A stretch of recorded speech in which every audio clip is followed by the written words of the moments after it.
Form చేసిన minerals. Okay, కంపల్సరీగా ఇవి మనం చూడాల్సిందే. పింక్ డైమండ్ లా ఉంది సార్. దాన్ని పింక్ డైమండ్ అంటారండి. అవునా? దాన్ని పింక్ డైమండ్ అంటారు. యాక్చువల్ డైమండ్ కాదు అది, జస్ట్ పింక్ క్వార్ట్జ్ అది. దాన్ని పింక్ కలర్లో ఉంది, డైమండ్లా మెరుస్తుంటుంది కాబట్టి దాన్ని పింక్ డైమండ్ అంటారు. అదే ఆ మధ్య కాలంలో వెంకటేశ్వర స్వామికి పింక్ డైమండ్ ఉండేది, ఎవరో దొబ్బేశారని చెప్పి ఒక రూమర్లు చెప్పారు, చూసారా? అది యాక్చువల్ పింక్ డైమండే లేదండి, పింక్ కలర్లో డైమండ్ ఉండదు.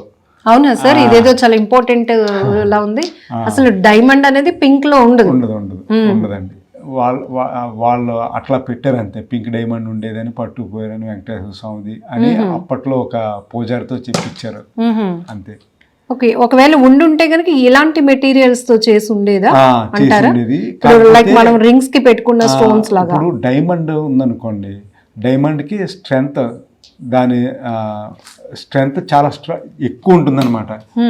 అంటే దాన్ని పగలగొట్టాలంటే చాలా కష్టం మనం.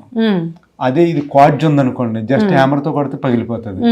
సో కలర్ డైమండ్లో ఉండక్కర్లేదు, కలర్ డైమండ్లో అయితే చాలా ఉన్నాయి మన దగ్గర.